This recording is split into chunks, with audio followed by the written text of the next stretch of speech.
It all started with a small thing. It happened on a Friday afternoon. My 6-year-old daughter Evie, who was in first grade, got a ride after school from the mother of one of her school friends.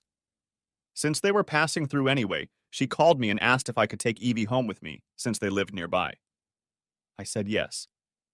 Instead of slowing down, she just pulled the car over to the curb to let my daughter out. Evie, who had been waiting impatiently for me, got out of the car and ran across the street to our driveway. Just as she had been trained to do, she stepped out from behind the car. She was hit by a driver going the opposite direction. She was so excited she forgot to look both ways. I immediately called 911. Within minutes, both the ambulance and the police arrived. My wife of 7 years was in a nursing home and working her regular shift. Because nursing home rules require all cell phones to be locked in a designated locker during work hours. I called them on the way to the hospital to ask them to tell me what was going on with my wife. That's when I learned that due to an unexpected slowdown at the nursing home, all full-time employees had been asked to use some of their accumulated permanent time off to save some from being laid off. Today, my wife decided to use some of her time. A small problem was that when she left for work in the morning, she wore her nurse's uniform. It was just a small thing, but it didn't add up. I didn't realize she had the day off. If she was going to use accumulated time off, she usually discussed it with me first. I wondered if she had taken some private work elsewhere to help someone in a tight spot. The only thing I was sure of was that the receptionist had deliberately fed me bullshit. It was just a small thing, but it stuck in my mind. I called her cell phone, but the answering machine picked up. It was weird because since she wasn't working, she usually answered. Something was wrong, but I didn't know what it was. It was just a small thing, but it bothered me. I left a message telling her in detail what was going on. I had gotten the paperwork for my daughter. I still hadn't heard from Emma. The ER doctor sent her for x-rays and an MRI because she was still not recovering. They were afraid something might have caused her to slip into a coma. I was starting to get worried. Finally, about an hour after she usually left work, my wife showed up. As I hugged her, I could smell the odor of fresh soap coming from her body. This was the odor I usually found on her right after showering. I immediately realized something was going on, but I didn't know what. But it was just a small thing. The problem was that there were too many of them. Now I knew something was going on, but I didn't know what. I asked Emma if the receptionist had given you my message. She replied as soon as she had the chance. I was busy with a patient who needed to be transferred to St. Francis, and you were here in the southeast. I knew she was lying, but I let it pass. This wasn't the time or the place. 2 women had lied to me today. I knew I had to find out why. What started out as a normal day led to lies and a few little things between us that didn't add up. The only thing I knew for sure was that my wife wasn't acting like her usual self. We were just finishing up the tests when the apple of my eye started to come around. I'm glad that as a father I was there for her. The doctors decided it would be best to keep her overnight for observation since she had been out for so long. Around 10 p.m., when she fell asleep, we headed home, stopping at the Taco Bell cafe on the way. After eating and drinking a cold beer, we headed to bed. That Saturday, our little angel was allowed to come home. We were lucky that there were no serious injuries. When we got to the hospital, our family doctor was already examining her. I was impressed because Dr. Ronald Foster seemed to take his job seriously. Before he left, he told us to call the office to schedule a follow-up appointment in 3 weeks. He explained that sometimes problems related to the accident can manifest afterward. Without follow-up, one might not be aware of them. According to him, it is best to be careful in these situations while they are so young. When we got home and settled in, I asked Emma again how her Friday had been. The answer didn't satisfy me. She usually told me if something funny happened or if a new transfer came in from the hospital. Those little bits of normal communication and information were missing. It was just little things, but now those little things were adding up to a pattern. Whatever my wife was doing on Friday, it was clear that she didn't want me to know about it. I began to ask myself the question, why? It made me look back over the past few weeks to see if I had done something that had pissed her off. Emma, if she felt she was being treated unfairly, could hold a grudge for weeks. Emma and I were sweethearts throughout middle school. From the moment I met her for the first time in junior high, no one else existed for me. Although we broke up 3 or 4 times, we always ended up together in the end. Emma had a bad habit. When something caught her attention, she would start looking for it to see what it was that attracted her. At times like that, we'd break up. I just thought it was all part of growing up. Surely this is a stage she will grow out of. Each of these breakups was because she was interested in someone or something else. I was a member of the Jackson High School soccer team. She was a cheerleader. We were both very popular students. Everyone thought we should be together, but we broke up our senior year of high school because I saw that we weren't going anywhere. After graduation, I joined the fire department working my way up the career ladder. She got her LPN certification and started working towards becoming a registered nurse. It was the fact that I was injured while fighting a fire that was the reason we got back together. 6 months later, we were married. Our daughter was 2 years old when Emma became a registered nurse. Emma had shoulder-length black hair, blue eyes, and a very attractive figure. Everyone who knew her loved her for bringing joy to people. What puzzled me was that in our years of marriage, we never had any major conflicts or problems. A few months ago, we thought about expanding our family. On Sunday, we were invited with our daughter to an afternoon barbecue. It was an outdoor party around the pool hosted by one of her coworkers. We prepared by wearing bathing suits under our regular clothes. We were all instructed to bring something with us. On the way, I stopped at the grocery store to pick up the food we had decided to take with us. We brought enough smoked meats and buns for about 16 people. These were the premium franks that I always boiled before putting on the grill. They were made in a natural casing, and the boiling gave them a richness and bulkiness that was hidden when grilled out of the package. Instead of being dry, they became moist when grilled, and you could smell the smoke flavor in every bite. I discovered them by accident, and now only ate them. I called them smoked because that was the flavor that was so strong. It turned out that the way I cooked them made them a hit. I ended up making it so we always had more meat than bread. That Sunday, no one paid any attention to me as I stood in the kitchen at the stove and cooked the franks in salted water. I watched them until they puffed up, which didn't take long. Once they reached that state, draining the water, I dried them before sending them to the grill. My wife Emma was talking to our host Oliva, standing at the patio door. Oliva was the head of the human resources department where they worked. They were both looking toward the pool where our daughter and her son were playing with a few other people. I didn't pay attention to what they were saying to each other until the very end. What I heard in that moment hurt me deeply. It shook me deeply to the core. It was their conversation that made it perfectly clear to me what was going on. Dr. Ronald Foster, an insanely popular single physician, used to come in every Friday afternoon to check on his patients and residents, Oliva said. Now he only shows up on Fridays when you have time. It makes some of us wonder if there is something going on between you two. If so, what should I be aware of?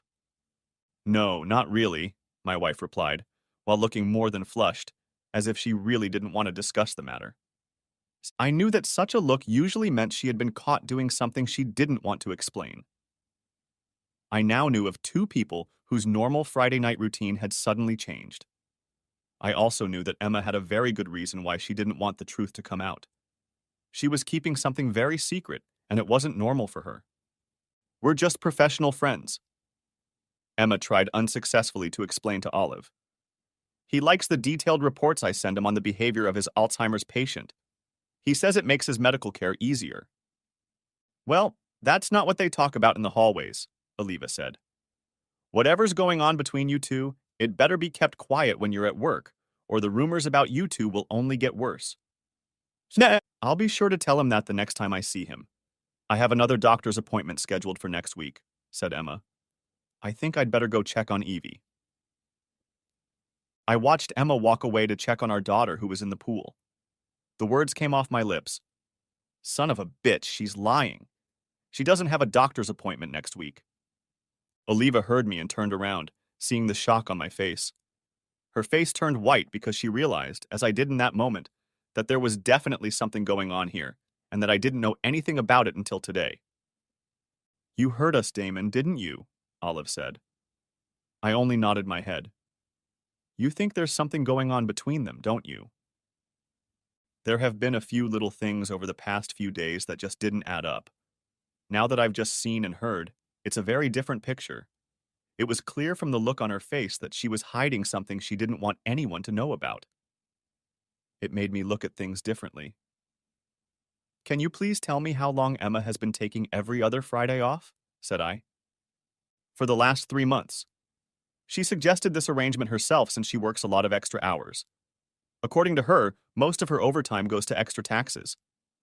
She takes the day off to cut down on overtime hours and keep a regular day off for family matters. Oliva explained. We in HR like it because in the long run, it saves the corporation money and the part-timer gets more hours. Another question.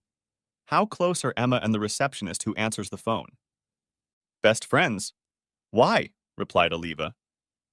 When I called because of Evie's accident on Friday, the receptionist told me that Emma was taking cumulative permanent time off because work was going so slowly that management had asked to make everyone part-time to prevent part-time employees from being laid off. You've been lied to. We are working at full capacity. We don't have room for others. What are you going to do? Said Oliva, pouring me a very strong drink. Emma is definitely hiding something. Her best friend seems to be helping her, and apparently has been doing so for some time now. I really hope what I'm suspecting right now isn't true, I said. Dr. Foster is our family doctor.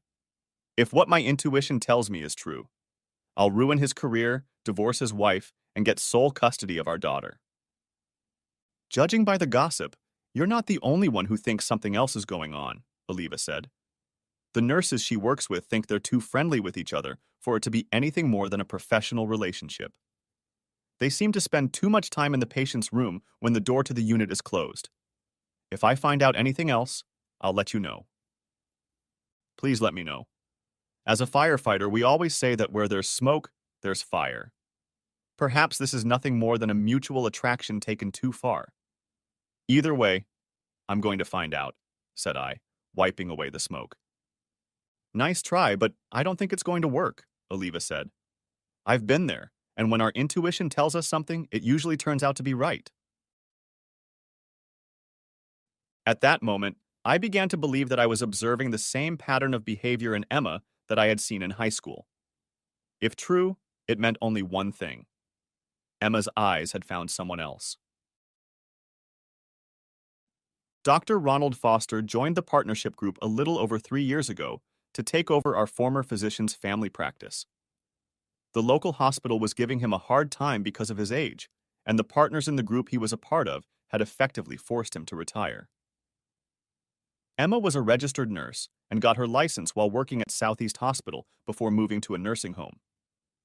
Southeast Hospital, a teaching hospital, wanted to look more youthful, and if our former family doctor wasn't going to self-medicate or go on a diet to achieve that look, it was time for him to go.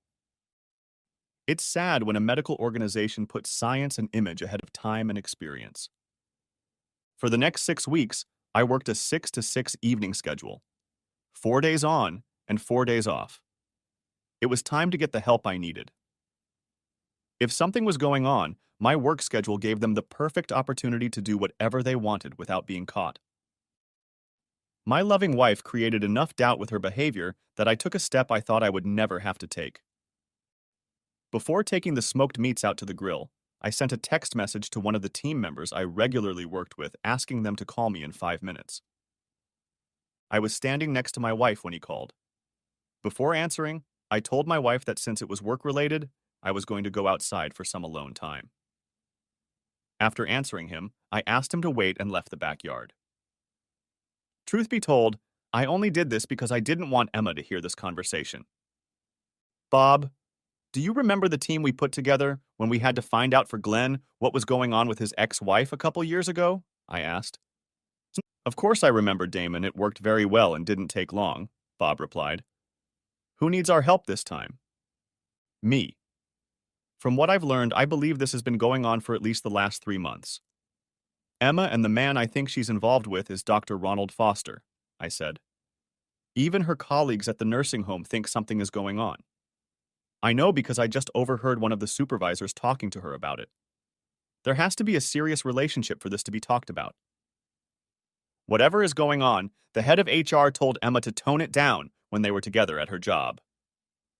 If it's been said, then it's been going on for a while. I'll start calling and try to arrange for us to meet at the fire station tomorrow when we're at work.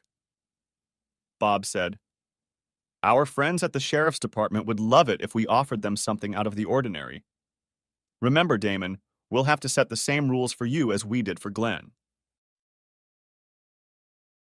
When we devised a plan to help Glenn after we found out what he knew, we made one rule. He was not to interfere until the team was finished. We felt that any change in his behavior might cause his spouse to change what she was doing. It took us less than a month to finish the job. When we finished the work, he was presented with detailed information about everything his now ex-wife and mistress was doing. The lawyer said it was so detailed that not even a worm could have slipped through it. Glenn won the divorce, gaining primary custody of their 3 children. We met that Monday night, right after dinner, in the meeting room at the firehouse. 6 members of the sheriff's department, 5 firefighters, and 2 police officers were present. I told them all that had happened on Friday and what I had learned since then. Everyone agreed that something was definitely going on.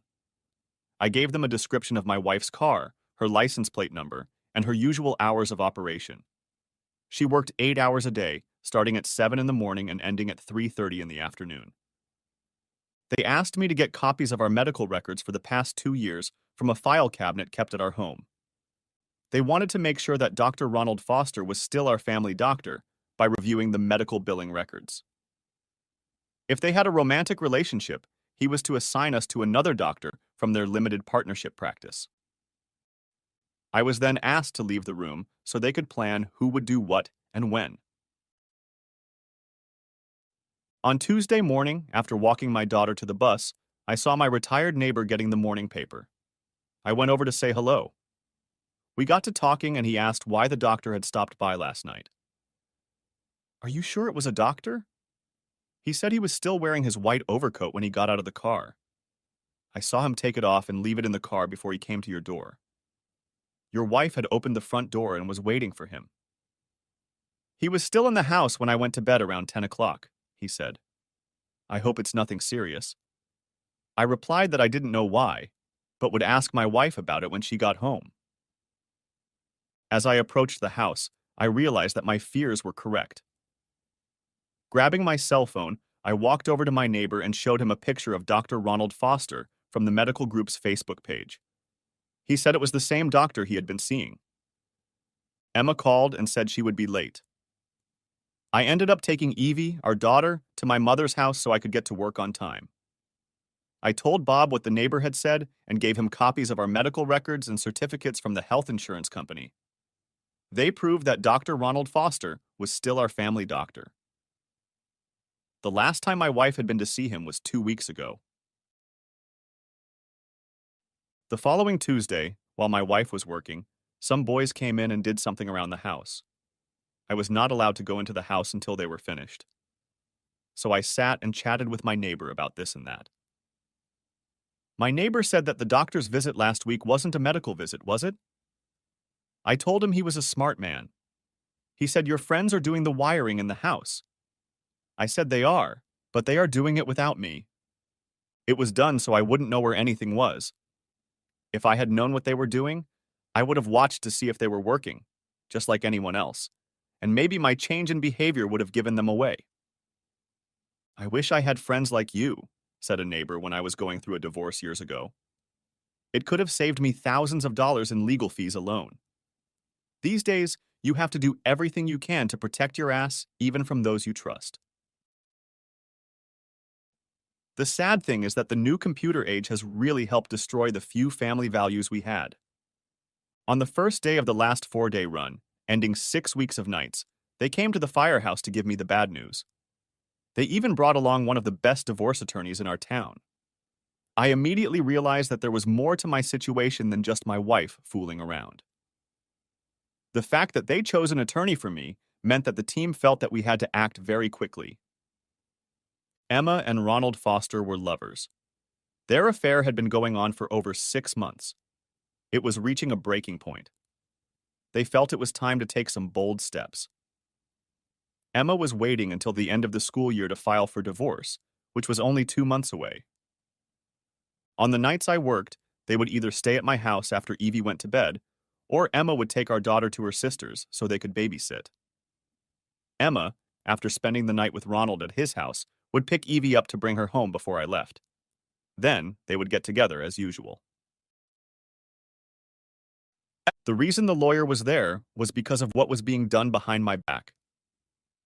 Emma, with the help of Dr. Ronald Foster, was planning to use mental cruelty grounds against me. They wanted to prove that I was an unfit father and a danger to my daughter's well-being. Emma believed, because of her profession, that false accusations, backed by the recorded medical history they were creating, would be sufficient for the court to award her sole custody of our daughter. She wanted me to have limited contact with Evie, visiting her only under supervision. Her ultimate goal was to anger me and my parents to the point where we decided to walk out of their lives forever. As I sat and listened to them, I wondered what I had done to my future ex to make her so dirty and vindictive. The 60-page report had dates, pictures, pretty explosive ones of the two of them doing it. Several notarized statements claiming their relationship had lasted at least 6 months. There were even transcripts of conversations between the two of them as they worked out plans together on how to destroy me. I decided that after my last night shift this week, she would be served. We will also file a complaint with the state medical board against Dr. Ronald Foster and get it the same day. We will attach evidence that he was still serving as our family doctor during this time, according to our bills. We raised the issue that since they talked as a couple about setting me up, could he have falsified my wife's information and my medical records to support my soon-to-be ex's claims of mental cruelty? A copy of the divorce petition would be given to the local child services office with an explanation that I was taking my daughter out of town so they could investigate me and my wife without my intervention. The letter explained that we were doing this as a preventative measure. I was to take a 3-week vacation as soon as my work shift ended this week. They suggested I take my daughter out of town. The vacation had already been approved. One of the firefighters on our crew was one of the department heads. In their presence, I called my retired parents and offered to use my dad's van and go on a 3-week vacation the day I finished my last shift. I told them I needed them to do it, and I would pay the expenses. They agreed, but wanted to know why we had to do it in a hurry. I said I would explain it to them when we hit the road. My newly hired attorney was shocked when I offered to sign over parental rights to my parents until the divorce was finalized. He said it was a brilliant move under the circumstances. If Emma has already filed a complaint with child services, it shows that you care about the child's needs first. Unless we clear my name, it will show all concerned, even the legal ones, that I am protecting my daughter and putting her needs first. I will prepare the papers, he said, but be sure to have them notarized within 24 hours after we serve your wife. I had just finished my last evening shift and returned home in time to see my wife off to work. As usual, she kissed me on the cheek on her way out the door. As soon as she pulled away from the driveway, I made a quick phone call. Evie and I started packing clothes for the unexpected trip. One of the representatives from the sheriff's department, at my request, informed the principal of the school what was going on and why I had to pick up our 6-year-old daughter from school. At 8 o'clock in the morning, my parents drove up. We loaded and packed our belongings into the van and then hit the road, and by 9, we were on the road. Out of respect, I called Oliva to let her know what was going on. She told me that while the two of them were in the nursing home, things were strictly professional after talking to Emma. The rumors began to subside. I explained that I now had proof that their affair had lasted at least 6 months.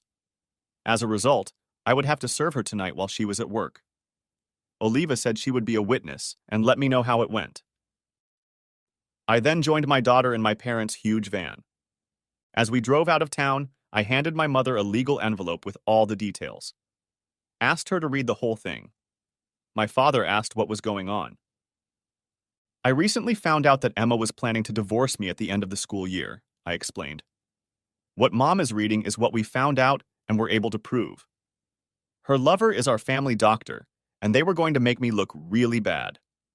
If they hadn't been caught, they would have set it up so that by the time we got through the court system, I'd never be able to see Evie again. So we're leaving town because it's going to get very explosive for a few people in the next few days, my father said. And it's best if you and our granddaughter aren't around. Let's do this. Emma will be attended to while she's at work today. This morning, the state medical board received a formal complaint about Dr. Ronald's relationship with one of his patients. This lady is my wife. I'm filing a charge of possible ethical misconduct. It will involve a very rough picture. Children's Services gets its own notification of everything that goes on, along with what the moms read. He will lose his license to practice for at least a year or more if he is found guilty. His behavior will bring all the doctors in his group under deep investigation if your allegation is true, said Dad. Oh my God, Mom said. They let my granddaughter witness them doing this. I'm going to kill that bitch myself. That doctor can kiss his ass goodbye. He's permanently disbarred. The partnership he's in, all government agencies will be scrutinized with extreme scrutiny, my father said. There are a couple of idiots who hung themselves. Emma will be lucky to get supervised visits. Damon Lay, you and Evie will move in with us when we get back, said my mom. If Emma comes to me when your father and you aren't home, I'll open the door with a loaded double-barreled shotgun. No more school bus. I'll drive Evie to school and pick her up every day. God, I loved my mom. She loved her only granddaughter more than anything. My mom was very protective of her family. When she was growing up, more than once she fought off those who she thought wanted to hurt her family. My dad drove the car until we needed to get gas. That meant the gasoline level was down to half. I used my credit card to get gas and then got behind the wheel. This gave my dad a chance to read everything for himself. He couldn't believe how detailed it was. I ended up having to tell him about the group we had set up in city services. I said this was the second divorce we were working on to protect one of our own. Around 3 o'clock, we stopped at a trailer park for the night my mom had booked. These 3 weeks were designed by her to spoil her granddaughter. After we parked and hooked up to electricity, I took Evie and went swimming in their pond. We were just getting back when my cell phone rang. It was Eliva. Hi, Eliva, I said. Hope your day went well. Damon, we haven't had such an exciting day in months. Eliva replied, Thanks to you. We received word this afternoon that Dr. Ronald Foster has been suspended from professional practice until the state medical board completes its investigation. They're acting so fast I'm amazed, I said honestly. I figured they'd at least call him in for an interview first. They only suspend if there's a serious complaint that's already partially proven, Eliva explained. It also means that they consider the situation to be very serious. That means it will be about 3 months before we know the outcome. Well, I sent them all the information I had listed on my divorce petition, I explained. At 3 in the afternoon, your soon-to-be ex got a summons, right during his shift. I alerted security to expect him and contacted me before letting him in. When he arrived, I escorted him to the section where Emma worked. The young man asked her if you were Emma Lee and when she said yes. He said, Congratulations, you have been served, Oliva said. When she opened the envelope, the first thing we all saw was a picture of Ronald making love to Evie. Oh no, she screamed before she passed out. Damn, my lawyer let her see it first, said I with a laugh. That's a credit to her. Did the state get a copy of that picture? Asked Olive. Probably the same way if I know my lawyer, said I honestly. Then the state really had no choice. Dr. Ronald Foster was having an affair with a patient, said Oliva. I didn't believe you could do it. We have an office pool now for how long he'll lose his license. My father thinks he's lost it for good as far as our state is concerned, I said. Emma and Ronald, we found out, created a false medical history that I was mentally abusive to her so she could get sole custody. If that can be proven, criminal charges will likely be filed. It's a mess, but her problems are compounded because now everyone knows she let her daughter see what she was doing to Ronald, Oliva said. The rumor mill is now running like a rabbit here. Some staff members refuse to work with her. I'm working on rearranging the schedule now. They say they've lost all ability to trust her. When she came to, I informed her that the state had informed us that Dr. Ronald Foster had been suspended by the medical board pending an investigation. When she left at 3:30, she wasn't happy. Wait until she finds out Evie and I are out of town.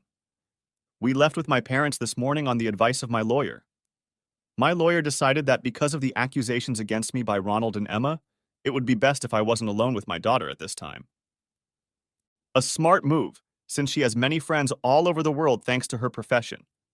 To give herself the necessary credibility to her claims, these stories may have already been planted, said Oliva.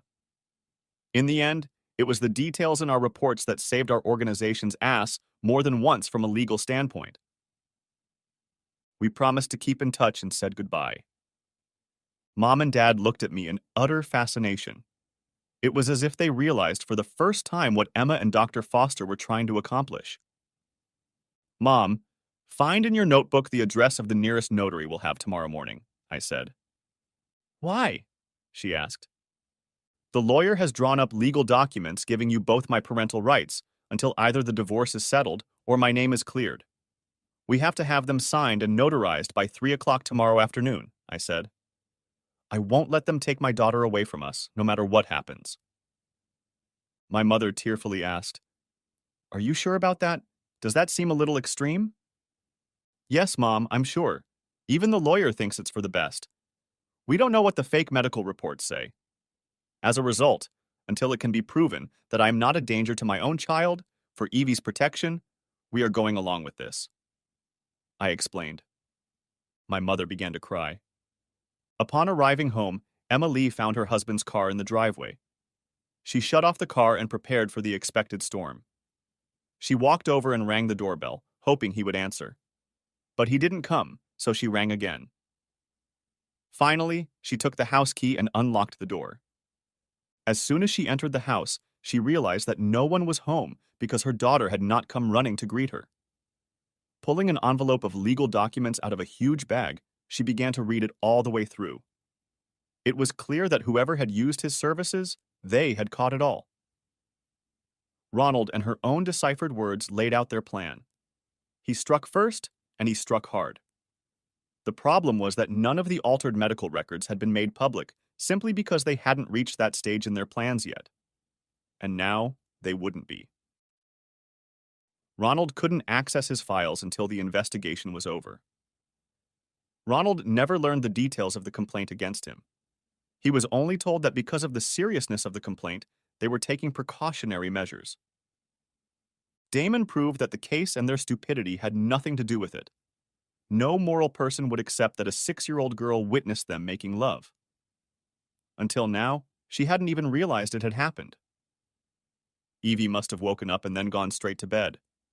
Getting sole custody was now impossible. But joint custody with the main one was still possible. The main thing was to get to Damon and talk to him. Damon always listened to her opinion. She called him, but his phone went to voicemail. She texted him and got no response. She called his parents and found they didn't answer their home phone. She called their cell phone and did not get through to the answering machine. It became clear that they had blocked her. She called her sister, who answered. Hi, Emma. Damon did the smart thing. Everyone in the family was sent a copy of his divorce petition, Evelyn said. Mom and Dad are furious. They've read the whole thing and are utterly disgusted by the behavior of you and your lover. In our parents' eyes, you've gone too far in trying to ruin Damon's reputation, said her sister. He called them this morning right after you left for work to tell them he was taking their granddaughter out of town to his parents' house. When they asked him why, he replied, Your daughter and her lover left me no choice. You will receive a document that will explain why. Dad, Damon said, Emma has put me in a legal situation where I have to relinquish my parental rights to Evie until I clear my name. My mom and dad will take that responsibility. Our mom and dad got hysterical when they read the paperwork. Why the hell are you trying to ruin Demon's life? God damn it, Emma said. Does this mean I'm going to have to fight my relatives for custody? Looks like it, Evelyn said. The divorce court can't rule on what he doesn't have. I think he outsmarted you. I told you he was the kindest and most compassionate man I knew until he was crossed. Then he took a scorched earth approach to everything. You know your mother-in-law's reputation. This is one fight that will drag on for a long time. I expected a fight, but I didn't expect this, Emma stated. I thought I had created a winning hand for myself. We were all sent what you received. As the cover letter said, it was a certified copy of the divorce petition. A certified copy was also sent to the state medical board, Evelyn explained. You and your lover Ronald have been trying to destroy him in order to cut his daughter Evie out of your lives. If you were in that situation, what would you do? Shit, said Emma. He's making an attempt on my boyfriend's career and our future. Ronald, if the board decides in Damon's favor, may never be able to practice medicine in the state again. Bingo. Sis, I think you've made your point, Evelyn said. He's giving you what you plan to do to him and using your own scheming to prove it. But that's okay, because according to you, Ronald is the best you've ever had. As for the family, and I have to agree with them, you are on your own in that matter. None of us want any part of it. We will have no part in your attempt to ruin your husband's life. Stay away from us until this mess is sorted out.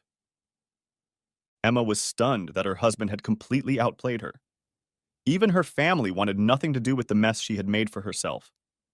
When she was served with the application, she was in complete shock.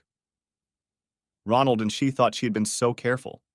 She spent the rest of the night trying to figure out how she got caught. Ronald Foster was just finishing up a meeting with his partners. After 4 hours of heated discussion, they had all agreed to buy him out immediately. This was to minimize the impact of the investigation on the limited partnership. Until they knew who had made the serious allegations, everyone would be flying blind. Ronald Foster had earned enough from the deal to open his own office once things settled down. Emma's cell phone buzzed. She had a text message. She swiped it to open it. Damon replied to the message. It read, "Can't talk. Too much rage. Any communication will be in the presence of or through lawyers." Emma cried because she realized she had lost her chance to convince him to withdraw the complaint against their doctor. My parents and I had just walked out of the notary's office, having finalized the transfer of my parental rights to them. I had to pay another $5 for them to scan a copy and send it to my attorney. When I got an unexpected phone call from my family doctor's office, I answered it. The state representatives were there, and they had failed to include my name in the medical records in the court order they received. The nurse I spoke with asked for my consent to release the records to them. I gave it and asked if they would get my wife and my billing records. She replied that anything that pertains to your family. My mom planned our trip well, picking up something every day to entertain Evie. It brought back memories of those special times when we were kids. We parked early again. The humidity wasn't too high, and I joined my dad in cooking dinner on the outdoor grill. Mom poked her head out and said, "Oliva is calling your cell phone." I walked over and took the cell phone from her hands. "Hi, Oliva," I said. "I'm a little surprised to hear from you so soon." "Thanks to you, we had another interesting day," Oliva said, with a slight chuckle in her voice. Emma spent about an hour interviewing with the state representatives this afternoon. They utilized the services of our in-house notary to record, witness, and certify her testimony. "That's really interesting," I said. "Anything else I should know about?" When the meeting was over, she told me that she would have to appear before the Board of Nursing for a full vetting. She was called in because of her behavior, Oliva said. She will most likely end up being placed on 6 months probation. How will that affect her job? I asked. Since what they were doing wasn't happening at this location, not much. Oliva said, "That means I'll have to keep an eye on her and report anything questionable. For the next 6 months, Emma will have the best daily reports on our patients in the entire organization. But if she gets probation, We'll put her on the graveyard shift for the entire time. I started laughing. Emma hated graveyards because they killed social life. I explained that my parents and I were trying to make this time special for Evie. We talked for a few minutes, and I promised to take her out to dinner when I got back. While we were eating dinner, my mom asked me what I knew about Olive. I replied that I didn't know much. She's a single mom about my age, and she has a son who is about a year older than Evie.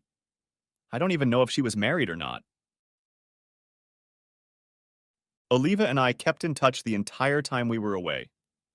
The day before we returned, I called the lawyer to ask him to give me access to the house so I could get my things. That's when I found out that Emma had moved out of the house, taking everything she wanted. She was now living with Ronald. We got back a couple days early, so I had time to do some necessary things. So on Friday morning, we loaded up again in the Cape. When I told my parents about it, they thought it was ridiculous. As a result, they dropped me off at the house early in the morning. Taking little Evie with them, they set off to our new home. The first thing I did was mow the lawn. No sooner had I finished than a neighbor came in with a cold beer. The only thing he could say was that it was a well-played move.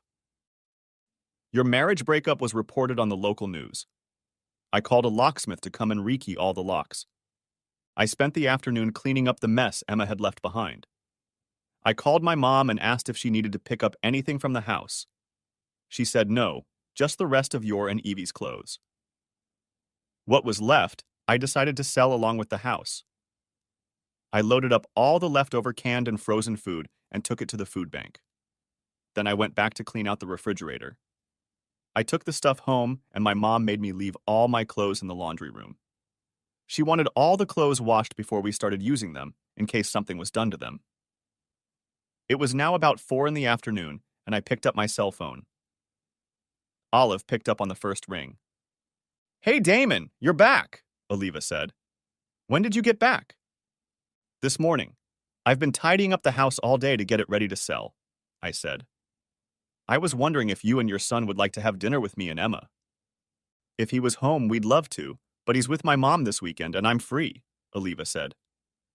"Okay, then I'll leave Evie with my mom and pick you up at 7. Where would you rather go, Outback or Red Lobster?" "Red Lobster sounds great," she replied. I dressed up a little for dinner.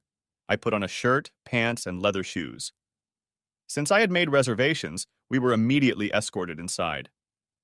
We had a good dinner, and I learned a lot about her. She had never been married and was basically raising her 7-year-old son alone. Her father had been a firefighter at one time. My first day of work was to be on Sunday. The state had not yet made a decision about Emma and Ronald. The general consensus was that the longer this went on, the worse it would get. I told her about what we had been doing as a family with Evie for 3 weeks. After that, we went for a walk around downtown Cape to check out the nightlife. It was about 11 o'clock when I pulled up to my parents' house. Mom, being Mom, was still waiting for me. Sunday afternoon, I was called into work. I had a visitor who wanted to talk to me. I figured I knew who it was. And I was right. It was my ex, Emma Lee. "Mrs. Foster, how can I help you?"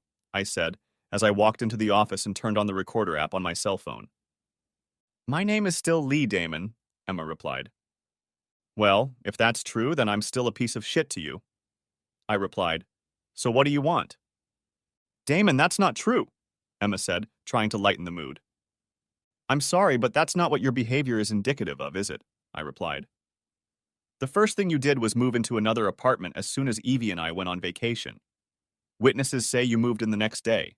So much for guilt or remorse." "I want to see Evie," Emma said. "See your lawyer. I'm sure he'll confirm that legally I no longer have a say."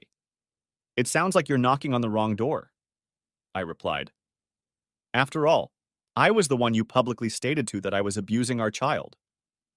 "I know that, but you can smooth things over," Emma said. "I'm sorry, but I really don't think that at her age, Evie should be introduced to someone who is nothing but a slut." I said, "The pictures show how much you care for our daughter when you are in the arms of another. You can deal with my parents directly." So please leave, Mrs. Foster, and don't come back or I will file for a restraining order. With those words, I turned my back and walked out. I told the man assigned to this position for the day to escort the whore out. I turned off the app and clicked save. He later told me that her face turned white, and when he walked her to her car, she broke down. According to him, I told her that from what I had heard about all of this, Damon had no choice but to behave this way. After all, if you felt any responsibility over the last 4 weeks, you would have done something to clear his name. Most of us who helped him investigate what was going on find your behavior inexcusable. You are nothing but a conniving, greedy bitch who planned to take away everything that meant anything to him. Late Monday night, I was working with an ambulance crew on a medical call when my mother called. I transferred the call to an answering machine. We were helping prepare an elderly woman for transportation to the hospital. Back at the station, I called her back. Sorry, Mom, I was on a call and couldn't answer, I explained. I thought you should know that the state representatives were here right after I brought Evie home. They talked to her right at school today, she said. They toured the house, checked her room. I showed them the transfer of parental rights document, and we talked to me a little bit about it. I told them that I have never seen my son be violent to anyone. Thanks, Mom. That's good to hear, I said. I hope you're not mad, but Emma's parents are here and staying for dinner, she said. Do you want us to wait for you? That's okay, Mom. Please tell them I said hi and tell them I'll be there as soon as I can, I replied. Tell them they can take Evie whenever they want, as long as Emma isn't present. Explain that this will be the case until the court settles everything. See, I ended up staying late because one of the men working the evening shift was able to get in before 8, and I stayed so we wouldn't be short-staffed. I told him he could compensate me for those hours later. I texted my mother not to wait and explained why. I was just getting into my Ford Escape and heading home when I got a call from Emma's dad. Hey, Dad, how was dinner? I said. Great, both me and my wife enjoyed it, Dad said. Damon, my wife and I want to thank you. Gracie told us what you told her. We are very sorry for what our daughter did. We promise you, son, to honor your terms. Have you spoken to her at all? We haven't spoken since we got a copy of the divorce petition. She came to the station on Sunday and demanded that I let her see Evie. I told her it was out of my hands and that she would have to take the matter up with my mother. Shit, I just remembered I recorded our conversation. How about I send it to you? I said. Please write it down. I'd love to hear it, said my other dad. I did. Apparently he liked it because he forwarded it to my parents, all of his kids, including Emma, and then sent back a message saying, the truth was well explained. It's a good thing I live in flyover country, because the next day I learned that my wife and I had an appointment with Judge Donald McDonald for Friday at 1 p.m. The toughest and most principled judge this area has ever known. You had the right to be a bigot or an asshole in his court, but if you did, he treated you accordingly. Bottom line, if you were a man, it meant your balls were hung out to dry. It was rumored, but not proven, that some of them never got them back. The man was a living legend around here. It was often said that he made Judge Roy Bean look weak. My lawyer said that when the judge took our case, it would be like the comedy Friday the 13th. You had to watch your R's and Q's and be ready to answer his questions when he was ready, or suffer the consequences. The judge will not tolerate slander and innuendo. He wants facts. It is by knowing them that we will present our defense. We all gathered at one point as the judge took a seat on the bench. Emma's attorney wanted visitation rights with Evie. To accomplish this, he needed to get the termination of my parental rights revoked. My lawyer pointed out that I had voluntarily relinquished my parental rights to my parents because of the accusations made by my wife and her lover. Damon Lay swallowed his pride and put his daughter Evie's needs first. He has not been alone with his child since he found out about the allegations made against him because of the situation his wife put him in. We recorded the conversation we witnessed. Damon explained that Emma Lee would have to address the issue with those who have parental rights, which are his parents. The judge asked to hear the conversation, so my attorney took my phone and we turned on the recording through the microphone sound system. Everyone could hear it. Emma was not impressed that she had to listen to it all over again. My lawyer then presented a notarized statement from the witness, who told the rest of the story after I left. The judge asked to see the transfer of parental rights document, and my attorney handed him a copy. A slight smile came off his lips as he read it. Turning to my wife's attorney, he pronounced, "Is it true that it was because his ex-wife accused him of mental cruelty that he did what he thought he had to do?" My wife's attorney replied, "Yes, but she was under a lot of emotional pressure at the time.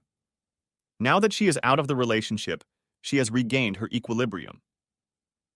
"Is the case being investigated as it was explained to me?"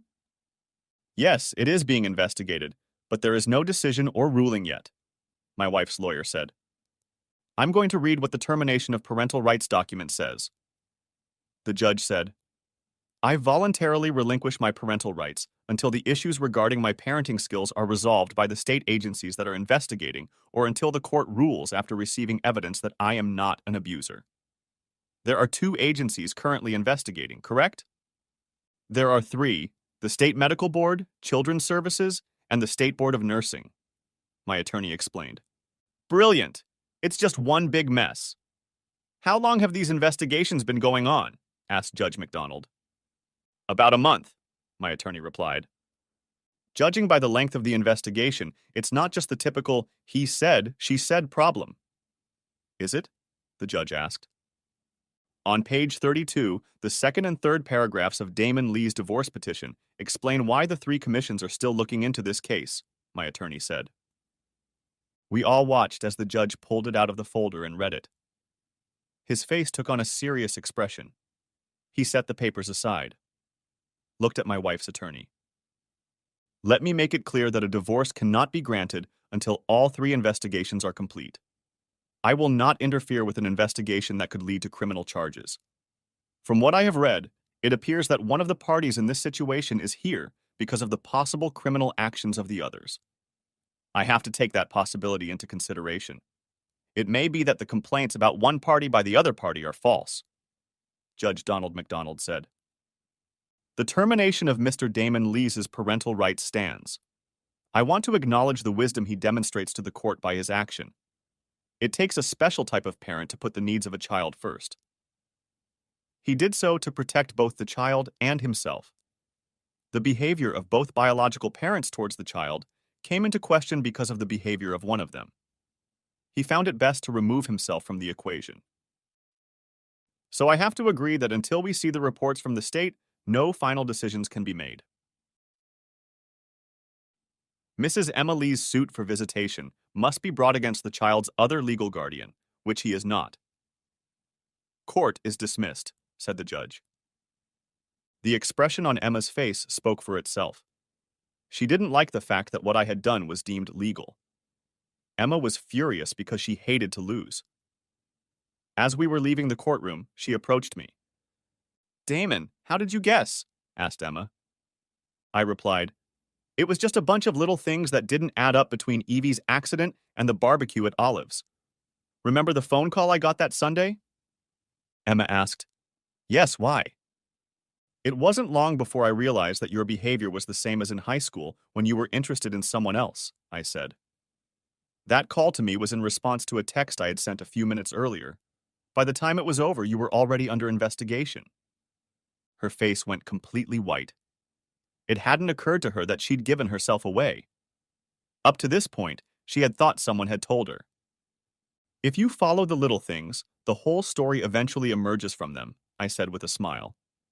"Considering how detailed you are about your patients, you should have known that."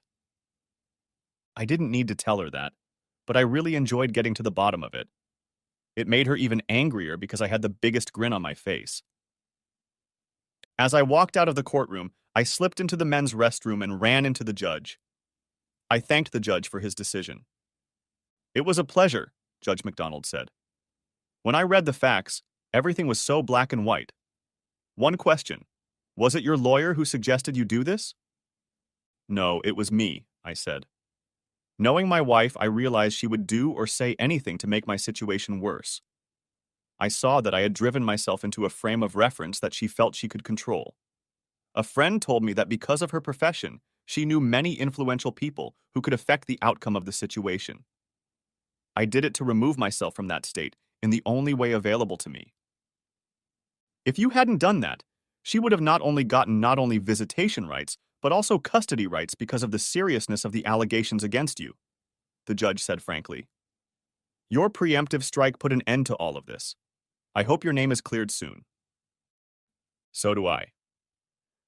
On Saturday night, there was a back to the 60s style dance at the fairgrounds in one of the fair buildings. I had a couple tickets. I called Olive and asked if she wanted to go. She said she'd love to, but she was having dinner with her parents first. Would you and Evie like to go? I said yes. It was interesting. It had been a long time since I'd gotten a kick out of my overprotective father. Evie and Olive's son Terry got along well. Olive's dad seemed a bit of a bore to her. I think she noticed that because I heard her tell her father to back off. I know Damon is a good, honest man, Olive said. How the hell would you know what kind of man he is? He growled back. His ex-wife accused him of all the things everyone whispers about behind his back. Dad, Oliva said, he works at the number 3 precinct. He thought for a second, then smiled and said, Oh shit, why didn't you tell me that? He humbly extended his hand and said that firefighters need a certain type of person to work as a firefighter. Now I know that everything they tell you about you is bullshit. You are always welcome here. They offered to keep Evie overnight, but I explained that she had to be at a relative's house for the rest of the weekend. So I had to explain the whole situation. The dance went well. There is nothing more enjoyable than dancing to old songs like Twist and Shout, all the Beach Boys songs, and early rock and roll. Some of the doo-wop songs were her favorites because her mother played them when she was growing up. I walked her to the door. When we said goodnight to each other, she leaned over and kissed me. Damon, I know it's too soon, but I was wondering when you'd be ready. She said this before saying goodnight to me. It was a little over 2 in the morning when I walked into my parents' house. My mom was waiting for me again. We talked about the night before and how much I enjoyed it before I went to bed. The lawyers were in the process of dividing up the property, and we put the house up for sale. It was slow going. It had been 3 months since the breakup, and finally there was a breakthrough. The state medical board found Dr. Ronald Foster guilty of several ethics violations. Chief among them was altering medical records for personal gain. His attempt to ruin a man's life to take his wife was taken very seriously. His license to practice medicine in the state was permanently taken away from him. Oliva called when she heard the news, waking me from sleep. I went back into the night and slept for about 2 hours. As a result, I was over the moon and too excited to go back to sleep. My mom was thrilled to death when I broke the news to her and my dad. When I came out to them dressed, my mom asked me what was wrong. I replied that I was going to see if the lady who had been standing next to me for the past few months wanted to go to lunch. Mom smiled and replied that it wasn't time for us to meet Olive. It was about 12 when I walked into the Chateau nursing home in Cape. I was dressed semi-formally. The first person I saw was the receptionist who had lied to me months ago. Her face turned white as I approached the counter at the main entrance. Could you please contact Oliva Jones and let her know that there is a gentleman here who would like to know if it would be okay to have lunch with him? I asked. I watched as she picked up the phone, dialing Oliva's number.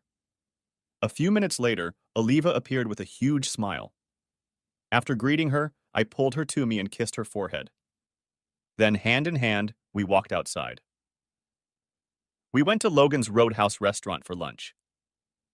You know we're the center of attention for all the gossip columnists now, Oliva said.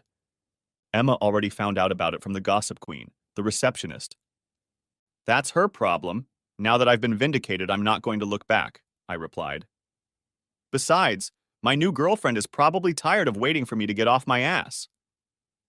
I must have said something right, because Olive's eyes got kind of watery, and her 1-hour lunch turned into 2.5. I found out later that after I drove Oliva back, the receptionist informed Emma how happy and in love we both looked. Emma was about to find out that there was trouble brewing in her paradise. The local CBS station reported it at 4 o'clock in the afternoon. It turned out that Dr. Ronald Foster and Emma Lee had conspired to destroy me by falsifying medical records. That same week, the Board of Nursing placed Emma on probation for 1 year. Oliva transferred Emma to the cemeteries, as she should. Emma and Ronald's relationship became unstable. It didn't help that she found out she was pregnant. Ronald began to look around to see if he had any other options. Quickly finding out there were none, he took a job as an orderly at the Lutheran Home for Veterans, working the graveyard shift. It was the last night shift of a 4-day stretch when I arrived at the station and saw a congratulatory banner hanging there. They called someone to fill in for me. Oliva, her son and parents were there along with our captain. My parents and my daughter were there too. I had just been promoted. I found out that he was detained because of what I had been through. That meant no more shifts for me. I now had a junior manager position, a 5-day, 8-hour workday with weekends off. During a party, I overheard Bill Jones tell the captain that if fate favored him, he would soon be my father-in-law. It was about 2 more weeks before we made it to Judge McDonald's office again. The terms of the settlement agreement were approved, and I was granted a divorce on the grounds of adultery. One night, Ronald Foster disappeared, leaving Emma alone and pregnant. It was Labor Day weekend, and I took Olive for a walk to one of the local state parks an hour before dusk. I had one small thing to do. It required getting down on one knee. Of course, she agreed. Our families got together and planned a barbecue Monday afternoon at Oliva's house, so I had just finished making the franks I liked. When Oliva's mother, Odessa, saw the engagement ring and rushed into my arms, I was busy giving them. "When were you going to tell me?" asked Odessa to her daughter. "After we finish eating," Olive replied, grinning widely. Bill saw his wife's eyes and said loudly to her, "What's wrong?"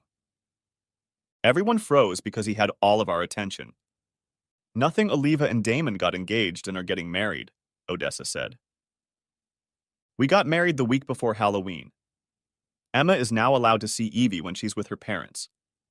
No one knows that Mom, Dad, and I have legally regained parental rights. Emma has to live with the fact that one of her bosses is now her ex-husband's wife. She's not a very happy person." The end. Thanks for watching. I hope you enjoyed it. So subscribe to my channel and watch the next video.